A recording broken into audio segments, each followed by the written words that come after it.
This is Wayland Chow, and welcome to Contractual Defects, Part A on absence of writing and misrepresentation.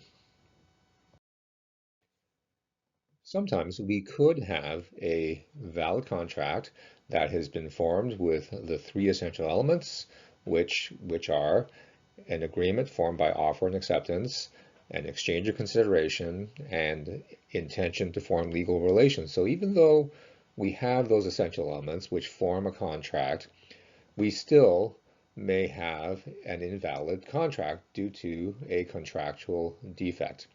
So in this series of videos, we will examine a number of different types of contractual defects. We won't examine every type of contractual defect out there, but we will examine specifically the absence of writing, misrepresentation, duress, undue influence, and unconscionability in the following slides and videos. Now, when we do have a contractual defect, what may happen, though, the consequence of that is that the contract can be said to be either void or voidable. So when a certain defect causes a contract to be void, it means that the contract was never created.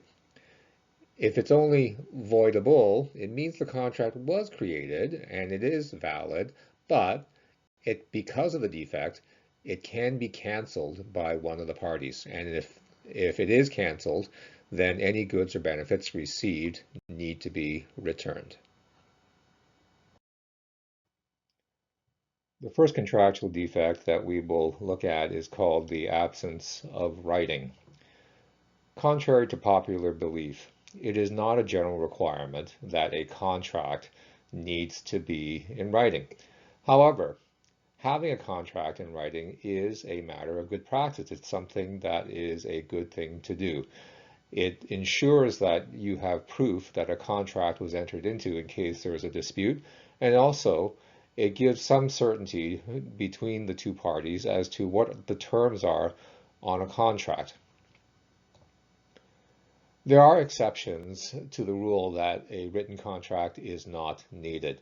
There are some specific types of contracts that do have to be in writing in order for that contract to be valid. There's a piece of old legislation that's still valid in most of the provinces, I think in every province actually, including Nova Scotia, called the Statute of Frauds. It requires a number of different types of contracts to be in writing. The most notable one is any contract relating to a sale of an interest in land. If you have a deal to sell real estate, it cannot be done merely on a handshake. There has to be a written contract. Similarly, contracts for the guarantee of debt has to be in writing. Contracts not to be performed within a year also have to be in writing, as well as agreements in consideration of marriage also have to be in writing in order to be valid. There are other contracts that also need to be in writing, and this is under legislation called the Consumer Protection Act. This only applies to contracts involving a business with a consumer. Internet contracts, online sales, in other words, any sale over $50 has to have a written contract.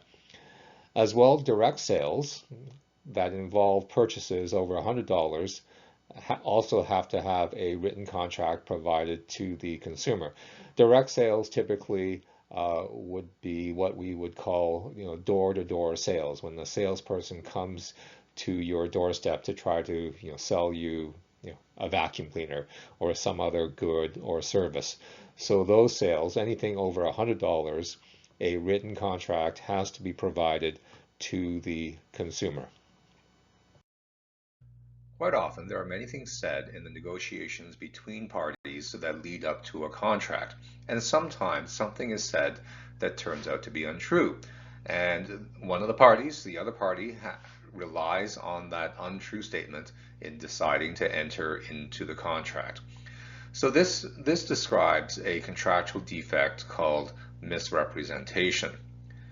The definition of misrepresentation is broken up into four parts: a false or untrue positive statement, of a past or existing fact that was intended to and actually did induce the creation of a contract. A misrepresentation makes a contract voidable at the option of the innocent party. In determining whether or not a misrepresentation has occurred, we need to discern what is a statement of fact versus what is a statement of opinion. A statement of fact can be a misrepresentation if that statement turns out to be false. A statement of opinion, however, cannot be a misrepresentation even if that opinion is either false or inaccurate or just wrong. An opinion is considered to be a statement of a belief or a judgment. There are sometimes instances where a statement of opinion, where it's stated by an expert, may be considered to be a statement of fact. Let's revisit our friends Sonia and Ahmed. Remember, Sonia and Ahmed had reached an agreement for Sonia to sell her Apple laptop to Ahmed for $700. In trying to convince Ahmed to buy the laptop, Sonia had made a number of different statements that Ahmed relied upon in making his decision to buy the laptop. Let's look at these different statements and see if they are considered to be statements of fact or statements of opinion. The first statement, this laptop was manufactured in 2021, so that is a statement of fact. The battery was replaced last month, another statement of fact. This laptop feels very light and portable. That's more of a statement of opinion. It's based on Sonia's belief and judgment about the lightness and portability of the laptop. The next statement, Sonia is saying, as an IT professional, I can tell you that this computer is in excellent condition. So that potentially could be said to be a statement of fact. Sonia, in this instance, is an expert as an IT professional. In her expert opinion, the computer is in excellent condition. If that was said just by a normal person who's not an IT professional, that would likely be considered a statement of opinion. But because it comes from an expert, it can be said to be a statement of fact.